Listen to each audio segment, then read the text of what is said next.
Assalamualaikum warahmatullahi wabarakatuh. Selamat datang di YouTube channel Bu Nis. Di video kali ini kita akan membahas soal-soal KSM, Kompetisi Sains Madrasah Bidang Kimia Terintegrasi tahun 2021 Part 5. Baik teman-teman, karena soal nomor 17 ini dalam bentuk soal bahasa Arab, jadi saya meminta bantuan kepada teman-teman guru yang memang ahli di bidangnya dan sedikit bantuan dari Mbah Google. Ya. Untuk soal nomor 17 yang artinya umat Islam dalam keadaan sehat jasmani dan rohani dengan menjalankan ibadah yang diperintahkan oleh Allah Subhanahu wa taala dan mengkonsumsi makanan sehat yang kaya vitamin. Vitamin B3 pada pH asam nikotinat dapat menurunkan kadar kolesterol dan trigliserida dengan menghambat sintesisnya. Jika asam ini pada konsentrasi tertentu yang memiliki pH 3,39, suhu dan tekanan pada tingkat netral, dengan asumsi konsentrasi pertama dan kondisi keseimbangan seperti pada tabel berikut. Kemudian nilai konstansa derajat disosiasi asam nikotinat dikalikan 100 sama dengan jumlah rakaat dalam sholat subuh, maghrib, isya, atau tarawih. Baik teman-teman, untuk soal nomor 17 yang ditanyakan di sini adalah nilai konstanta derajat disosiasi asam nikotinat atau yang disimbolkan dengan alfa ya teman-teman. Dan untuk mencari nilai alfa itu bisa kita cari dengan membagi jumlah zat yang terionisasi dibagi dengan jumlah zat mula-mula ya. Adapun pada soal nomor 17 yang diketahui itu ada pH, kemudian konsentrasi dari asam nikotinat awal dan juga kondisi pada saat timbang ya. Dimana untuk jumlah zat mula-mula itu adalah 0,012 dan jumlah zat yang terionisasi itu kita belum tahu, kita simbolkan dengan nilai X. Maka kita harus cari dulu nilai X-nya untuk mencari nilai derajat disosiasi. Adapun untuk mencari nilai X, terlebih dahulu kita harus mencari konsentrasi H positifnya dengan menggunakan rumus 10 pangkat min pH. Adapun pH-nya sebesar 3,39. Sehingga 10 pangkat min 3,39 itu sama dengan 4 kali 10 pangkat min 4. Ya teman-teman. Kemudian, jika konsentrasi H positifnya sudah ketemu, maka kita mencari nilai ketetapannya ya. Di mana ketetapannya itu bisa kita menggunakan rumus konsentrasi H+ sama dengan akar Ka dikali dengan Ma ya. Konsentrasi H plusnya 4 kali 10 pangkat min 4, kemudian Ka dikali 12 kali 10 pangkat min 3, ini diperoleh dari konsentrasi awalnya. Kemudian 4 kali 10 pangkat min 4 dipangkatkan 2. Kenapa pangkat 2? Itu untuk menghilangkan nilai akar ya. Sehingga nilai Ka-nya sebesar 16 kali 10 pangkat min 8 dibagi dengan 12 kali 10 pangkat min 3. Diperoleh nilai Ka sebesar 4/3 kali 10 pangkat min 5. Karena nilai Ka sama dengan 4/3 kali 10 pangkat min 5, maka kita bisa mencari nilai X ya. Dengan menggunakan rumus Ka sama dengan konsentrasi dari H+ dikali dengan konsentrasi ion nikotinat dibagi dengan konsentrasi dari asam nikotinat. Ketetapannya sebesar 4/3 kali 10 pangkat min 5 sama dengan X dikali X. Itu karena sudah ada di soal ya.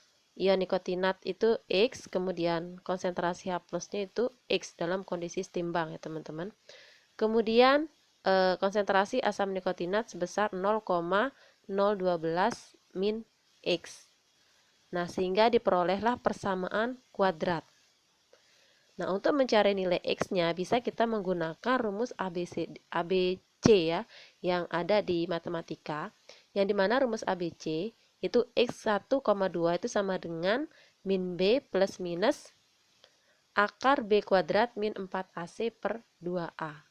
Jadi nilai B-nya itu adalah 4 kali 10 pangkat min 5, nilai A-nya 3, dan nilai C-nya adalah min 48 kali 10 min pangkat min 8. Ya. Tinggal dimasukkan ke rumus ABC sehingga diperoleh nilai X sebesar 3,93 kali 10 pangkat min 4. Karena nilai X sudah didapatkan, maka tinggal mencari nilai alfa atau derajat disosiasi dari asam nikotinat dengan menggunakan rumus jumlah zat yang terionisasi per jumlah zat mula-mula. Ya, atau jumlah zat yang bereaksi per jumlah zat mula-mula. Di mana nilai X per 0,012 ya sama dengan 3,93. Ini mohon maaf, ini 93 teman-teman. 3,93 kali 10 pangkat min 4 per 0,012 sehingga diperoleh nilai alfa sama dengan 0,032 ya, disingkat menjadi 0,03 saja. Nah, adapun jumlah rakaat, derajat disosiasinya itu dikalikan 100 sama dengan jumlah rakaat dalam sholat apa? Ya tinggal nanti derajat disosiasinya dikali dengan 100 sama dengan 3. Jadi yang memiliki 3 rakaat itu adalah sholat maghrib. Jumlah rakaatnya 3. Jadi jawaban yang benar adalah yang B. Untuk soal nomor 19, Allah menciptakan segala yang ada di alam semesta tidak sia-sia, termasuk pemanfaatan polimer yang dulu dimanfaatkan skala kecil. Saat ini, bahkan polimer dapat mendukung kinerja baterai litium ataupun natrium. Beberapa polimer berikut telah digunakan sebagai membran elektrolit pengganti elektrolit cair yang biasa digunakan. Pernyataan berikut berhubungan dengan alasan pemilihan polimer di atas sebagai elektrolit. Nah, di sini ada kata kunci yaitu elektrolit, ya. Di mana senyawa yang memiliki sifat elektrolit itu adalah senyawa ion dan senyawa kovalen polar. Nah, sekarang coba kita lihat pernyataan yang pertama. Memiliki atom atau beberapa atom yang cukup untuk mendonorkan elektron sehingga dapat membentuk ikatan koordinasi dengan kation. Nah, ikatan koordinasi. Ikatan koordinasi ini memang senyawa kovalen ya teman-teman, tapi bukan kovalen polar. Di mana ikatan koordinasi ini terbentuk karena ada satu atom yang mendonorkan elektronnya ke atom lain untuk membentuk sebuah ikatan. Sehingga yang nomor 1 ini dikatakan salah teman-teman.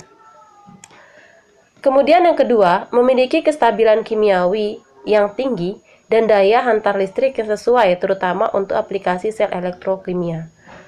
Memiliki daya hantar listrik. Udah jelas daya hantar listrik berarti dia elektrolit ya teman-teman. Jadi jawaban yang benar ini nomor 2 benar.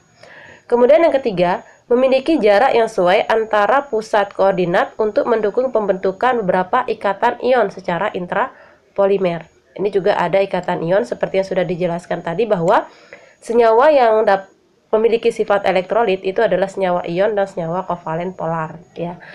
Senyawa ion ini terbentuk karena adanya serah terima elektron atau terbentuk antara unsur logam sama non logam ya.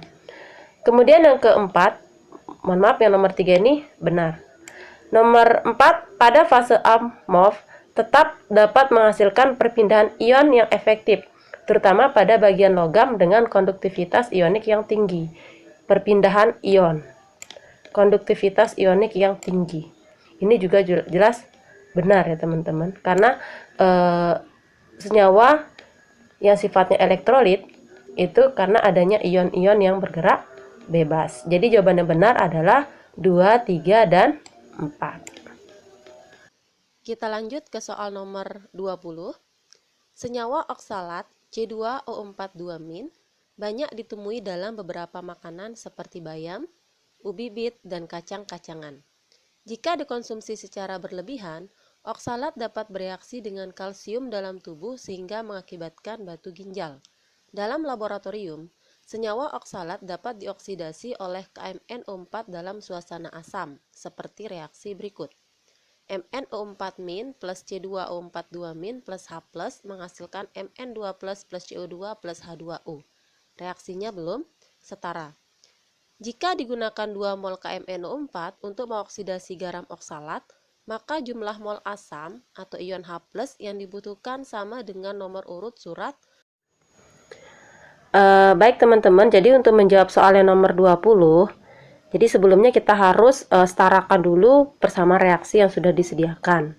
Adapun untuk menyetarakan bersama reaksi ini, saya menggunakan metode setengah reaksi ya, dengan langkah-langkah sebagai berikut. Yang pertama, pisahkan reaksi redoks, kemudian setarakan jumlah atom yang mengalami perubahan biloks. Jadi sebelum kita pisahkan reaksi redoksnya, terlebih dahulu kita harus mengetahui berapa unsur-unsur yang mengalami perubahan biloks atau bilangan oksidasi. Ya, kita lihat yang MnO4-.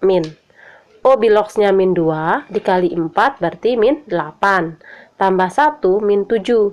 Berarti Mn di sini biloksnya plus 7. Kemudian kita lihat yang C2O4 2 min. O-nya min 2 dikali 4 berarti min 8. Ditambah 2 berarti min 6. Dibagi 2 min 3. Jadi C-nya bisa jadi plus 3. Kemudian yang ini plus 2 ya. Karena Mn 2+, biloksnya sama dengan muatannya. Kemudian yang C dalam CO2, O-nya min 2 dikali 2 min 4, maka karbon di sini menjadi plus 4. Jadi lawannya teman-teman. Nah, kita lihat. Ini yang mengalami perubahan biloks Mn sama atom karbon. Mn mengalami reduksi ya. Kemudian karbon mengalami oksidasi. Nah, sekarang baru kita pisahkan ya, menggunakan metode setengah reaksi. Baik teman-teman, kemudian di sini kita pisahkan reaksi redoks yang tadi ya menjadi setengah reaksi. Ini MnO4- menjadi Mn2+, kemudian C2O42- menjadi CO2 ya. Kemudian kita setarakan jumlah atom yang mengalami perubahan biloks. Jadi setelah kita pisahkan baru kita setarakan. Tadi kan mengalami perubahan biloks itu adalah atom Mn sama karbon. Nah, baru kita setarakan jumlahnya dulu. Mn di sebelah kiri itu 1, Mn di sebelah kanan 1. Sudah pas ya teman-teman. Kemudian persamaan yang di bawah, karbon di sebelah kiri itu ada 2, sedangkan di sebelah kanan itu ada 1. Berarti kita tambahkan 2 di depan supaya sama ya. Kemudian langkah selanjutnya, setarakan jumlah atom O dengan menambahkan H2O bagi yang kekurangan O.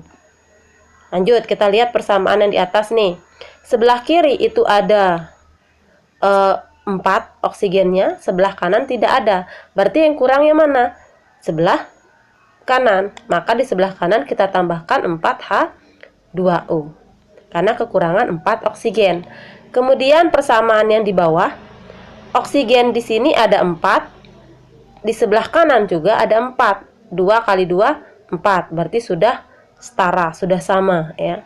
Kita lanjut ke langkah yang ketiga. Setarakan jumlah atom hidrogen dengan menambahkan ion H+ bagi yang kekurangan hidrogen.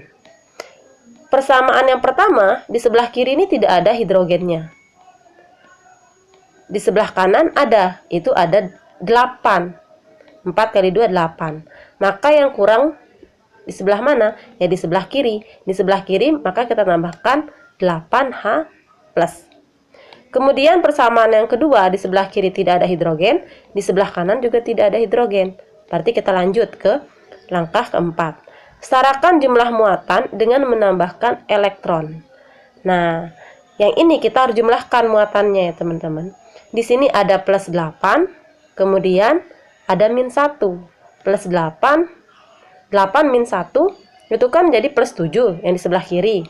Kemudian di sebelah kanan muatannya ada berapa? Ada plus 2. Berarti tidak setara. Supaya setara bagaimana? Kita tambahkan elektron. Ingat, elektron itu muatannya negatif. Maka ditambahkan itu harus di sebelah kiri 5 elektron. Ya, tadi kan di sini 7 nih setelah dijumlahkan. 8 min 7, 8 min 1 jadinya plus 7. Plus 7 dikurangin 5 kan jadi plus 2. Jadi di sebelah kiri plus 2, di sebelah kanan jadi plus 2. Kemudian kita lihat yang persamaan di bawah. Muatan di sini ada min 2. Yang di sebelah kanan 0. Berarti ditambahkan elektron sebelah kiri atau sebelah kanan? Ya, sebelah kanan. Ya, 2 elektron. Nah, karena di sini jumlah elektronnya berbeda, samakan jumlah elektron pada kedua reaksi dengan cara kita mengali silang. Ya. Di atas dikali 2, di bawah dikali 5. Maka tinggal dikali saja. 2 kali 5 elektron 10 elektron. 2 kali 8 16 H+. 2 Mn O4 min. 2 Mn 2 plus. 2 kali 4 8 menjadi 8 H2O. Begitu juga persamaan yang di bawah. 5 kali C2O4 2 min menjadi 5 C2O4 2 min. 5 elektron dikali 2 berarti jadi 10 ya. 5 dikali 2 menjadi 10 elektron. Nah, sekarang tinggal dicoret. Ini coret ya teman-teman. Maka persamaannya menjadi 5C2O4 2 min plus 16H plus 2MnO4 min. Ya, menjadi 2Mn2 plus 8H2O plus 10CO2. Kita lihat sudah benar atau tidak persama reaksinya. Sudah setara atau tidak begitu ya. Di sini karbonnya 10, di sini 10. Mn-nya di sini 2, di sini 2. Ya kan? Kemudian oksigen di sini 5 kali 4 20. 2 kali 4 8 menjadi 28. Di sini berapa? 10 kali 2 20. 8 kali 1 8 berarti 28. Hidrogennya di sini 16, di sini juga 16. Muatannya kita lihat. Ya, sudah pas ya teman-teman. Untuk menjawab pertanyaan yang nomor 20, ini terlebih dahulu kita hasil penyetaran reaksi ini kita rubah dulu posisinya ya, supaya sama dengan di soal agar tidak membingungkan teman-teman sekalian ya. Jadi dari hasil penyetaran reaksi itu dapatkan 2 mol KMnO4. Jadi 2 mol KMnO4 ini digunakan untuk mengoksidasi 5 mol asam oksalat, itu membutuhkan 16 mol H+. Jadi jawaban yang benar itu adalah 16. Di mana angka 16 itu sama dengan nomor urut surat A. Al-Anfal itu nomor urut 8, Ibrahim itu 14, An-Nahl 16, dan Al-Kahfi 18. Jadi jawaban yang benar adalah yang C.